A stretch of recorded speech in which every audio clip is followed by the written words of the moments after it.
안녕하세요. 말씀 묵상의 이광재 목사입니다. 오늘 드디어 신명기 마지막 저주장이 마무리되어지는 부분을 저희들이 만나게 됩니다. 참 오랜 시간 하나님께서 끊임없이 불순종에 대한 저주의 말씀을 선포하셨는데요. 오늘 그 마지막에 오니까 하나님의 이제 그 본심, 그 본 마음, 우리를 설득하고자 하는 그 뜻을 드디어 더 깊이 깨닫게 되는 부분을 저희들이 읽게 됩니다. 제가 기도하고 그 의미를 더 깊이 나누도록 하겠습니다. 하나님 아버지 감사합니다. 오늘 하나님께서 저희들에게 말씀하시는 이 저주의 의미, 그 마음이 어떤 마음인지를 오늘 이 말씀을 통해서 다시 한번 깨닫게 해주시고 온전히 하나님 뜻 안에 순종하는 백성으로 세워지게 하여 주시옵소서. 성령님 조명하여 주시옵소서. 예수님의 이름으로 기도드립니다. 아멘. 제가 신명기 28장 58절에서 68절을 읽어드리도록 하겠습니다. 내가 만일 이 책에 기록한 이 율법의 모든 말씀을 지켜 행하지 아니하고 내 하나님 여호와라 하는 영화롭고 두려운 이름을 경외하지 아니하면 여호와께서 내 재앙과 내 자손의 재앙을 극렬하게 하시리니 그 재앙이 크고 오래고 그 질병이 중하고 오래일 것이라. 여호와께서 내가 두려워하던 애굽의 모든 질병을 내게로 가져다가 내 몸에 들러붙게 하실 것이며 또 이 율법책에 기록하지 아니한 모든 질병과 모든 재앙을 내가 멸망하기까지 여호와께서 내게 내리실 것이니 너희가 하늘의 별같이 많을지라도 내 하나님 여호와의 말씀을 청종하지 아니하므로 남은 자가 얼마 되지 못할 것이라.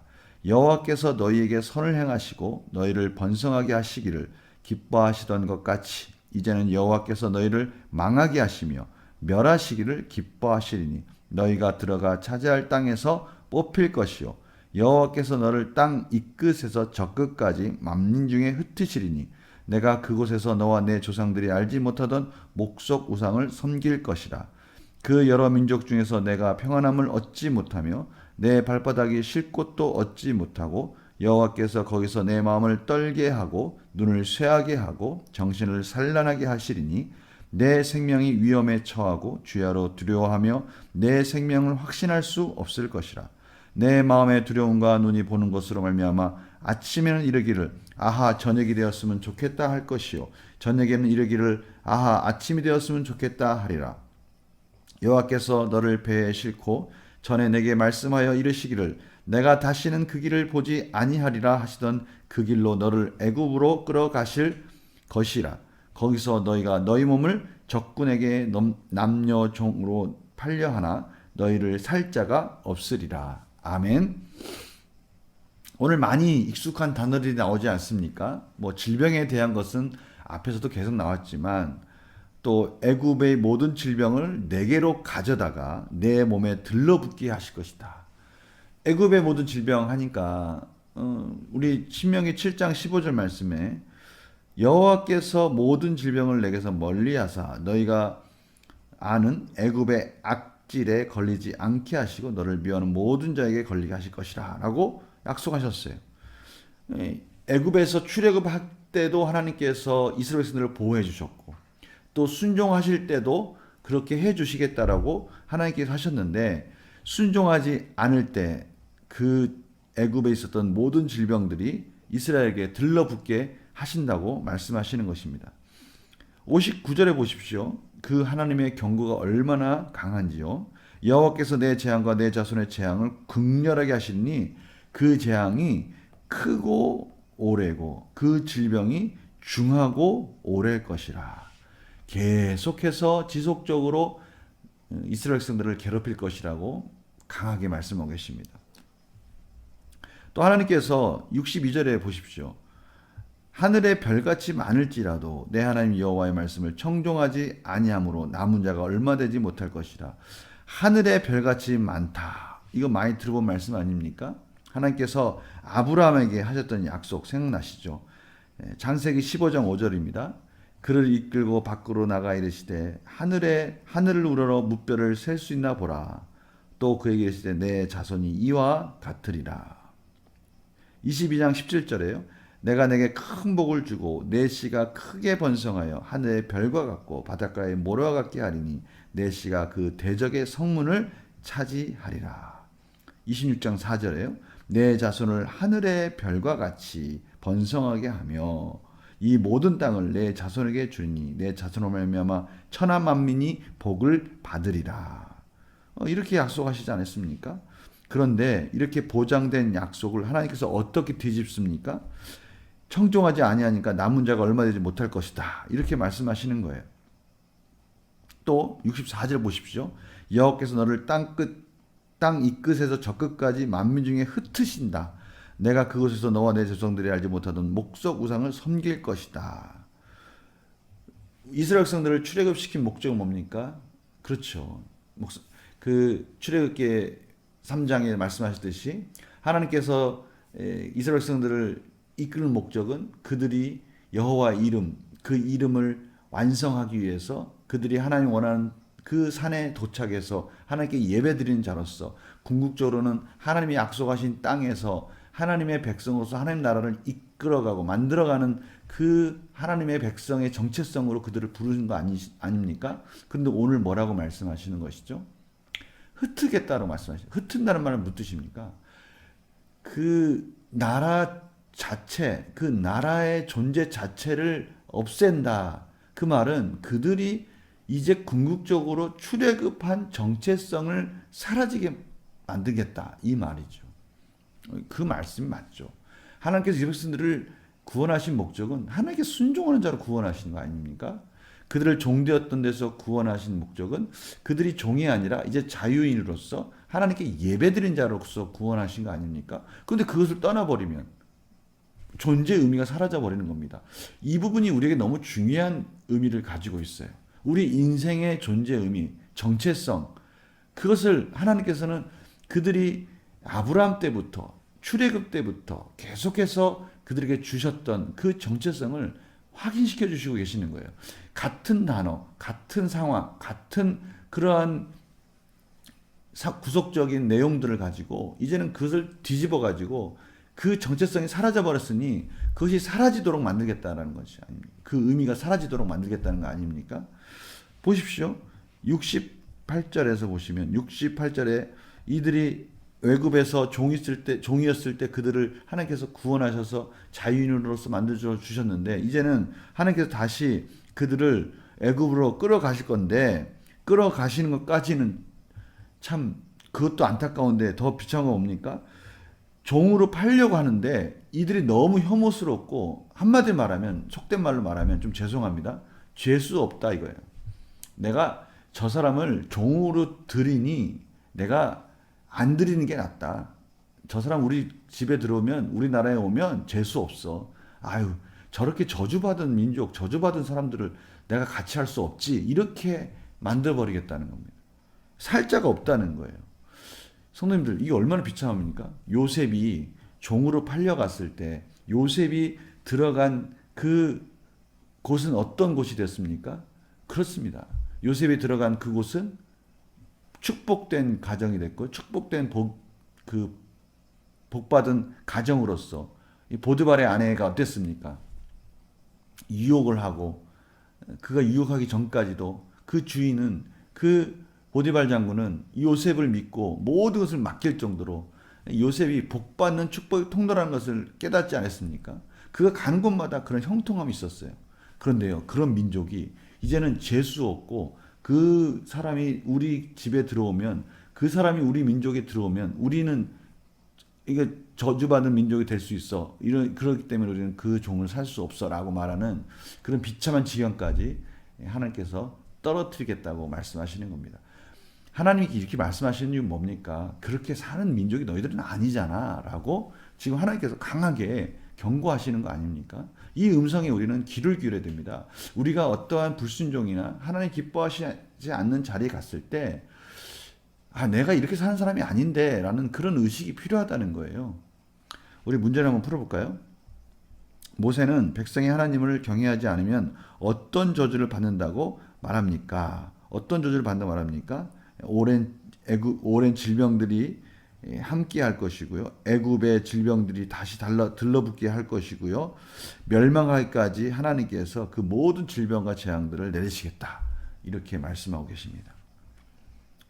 참 너무 대조적이죠. 이 앞에서 하나님께서 순종했을 때는 정말 별과 같이, 하늘의 별과 같이, 바다의 모래와 같이 그렇게 이스라엘 백성들을 번성케 해주시겠다는데, 이제는 불순종했을 때는 씨를 말리겠다는 거 아닙니까? 이 참 무서운 질병입니다. 무서운 저주입니다. 모세는 불순종한 백성이 이방인의 손에 의해 어떻게 괴롭힘을 당한다고 말합니까? 64절 66절입니다. 여호와께서 그들을 이 목석을 섬기는, 목석 우상을 섬기는 자로 만들겠다는 것이죠.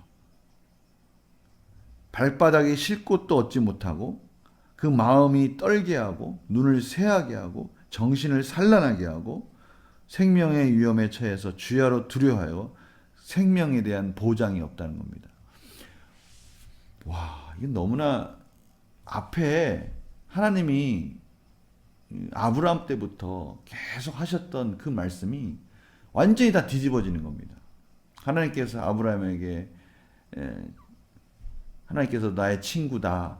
그리고 나의 벗으로서 내가 너와 늘 함께 하겠다라고 약속하신 그 말씀. 아브라함, 이삭, 야곱까지 내가 늘 그들과 함께 하셔서 언약을 지키시겠다고 말씀하신 그 하나님. 그 하나님이 이스라엘 백성들 가운데 그 성막 가운데 밤에는 불기둥, 낮에는 구름 기둥으로 이스라엘을 떠나지 않으냐 하시던 그 하나님이 어떻게 하십니까? 이제는 그 생명의 위협 가운데 그 생명을 보장할 수 없는 그런 상황으로 하나님께서 밀어 넣으시겠다는 거 아닙니까? 그 말씀 무슨 뜻입니까? 하나님이 그들과 함께 하시지 않겠다라고 지금 말씀하시는 것이죠. 참 무서운 징벌입니다. 연구 문제를 통해서 그 의미를 한번 더 찾아보겠습니다. 모세는 왜 여호와의 말씀을 청종하지 아니하면 남은 자가 없을 것이라고 말합니까? 여기에 그 풍성한 자손의 복이 불순종했을 때는 오히려 씨를 말리고 남은 자가 없도록 완전하게 진멸하겠다라고 말씀하시면서 양쪽을 완전히 대조하는 것이죠. 이 대조함으로 인해서 이제 그 예전에 있었던 그 하나님의 모든 약속들을 기억나게 함으로 인해서 그것을 대조하는 그 과정 속에 하나님이 끊임없이 이스라엘 백성들을 지금 설득하고 계시고 설명하고 계시고, 하나님이 그 이스라엘 백성들의 인격 속에서 그들이 하나님 앞에 설복하기를 원하고 계시는 거예요. 설복이 바로 이 설득 당해가지고 복종하는 거거든요. 얼마나 인격적인 최상의 어떤 하나님의 그런 관계 속에 이루어지는, 하나님과 그의 백성 속에 이루어지는 너무나 아름다운 과정입니다.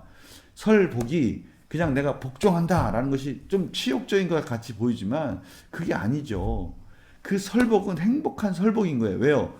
하나님께서 그 이상의 우리의 모든 것을 책임져 주신 것에 대한 감사의 순종이지 않습니까? 그게 설복인 거예요. 오늘 그 부분을 하나님께서 지금 이루어 가시는 과정을 저희들에게 보여주고 계시는 거예요. 과거에 그 약속하셨던 그 풍선 언약들, 그 언약을 이뤄갈 백성들이야 라고 지금 계속해서 말씀하고 계시는 거예요. 그렇지 않을 때 참으로 그 반대쪽에 있는 여러 가지 그 모습들을 말씀하시면서 그 하나님의 약속들을 끊임없이 기억나게 해주시는 거예요. 내가 이렇게 살 사람이 아니지.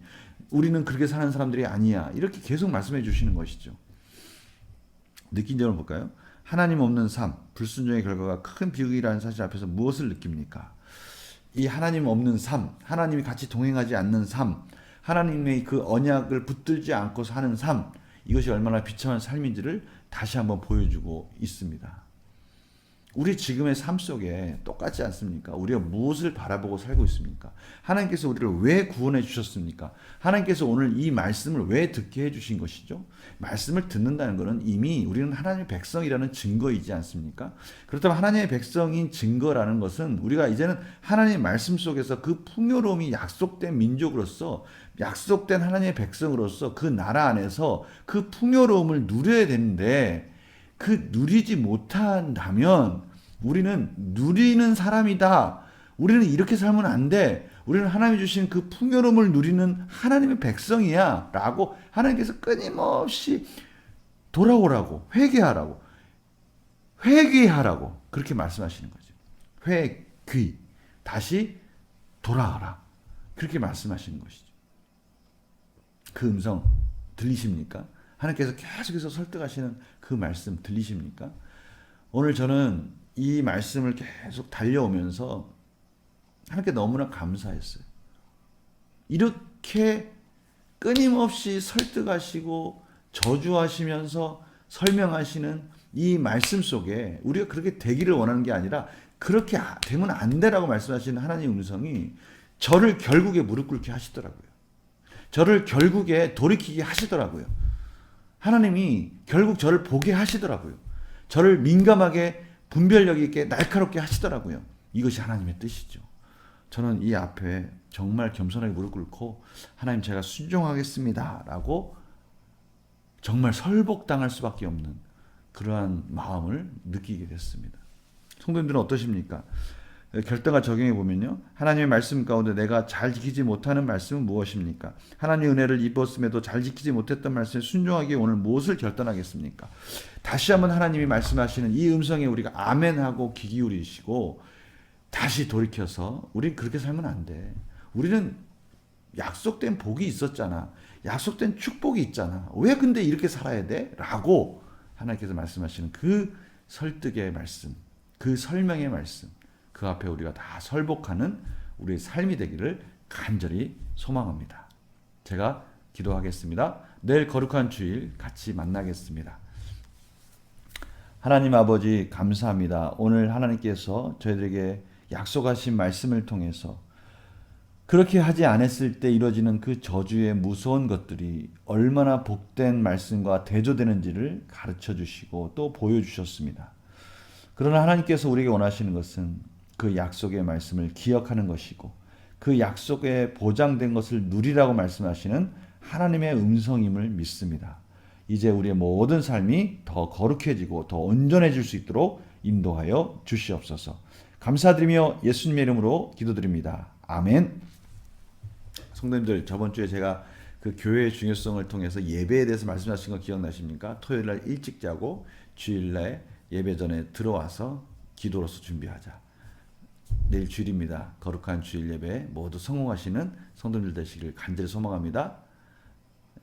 말씀 묵상은 또 월요일 날 다시 만나 뵙겠습니다. 안녕히 계세요.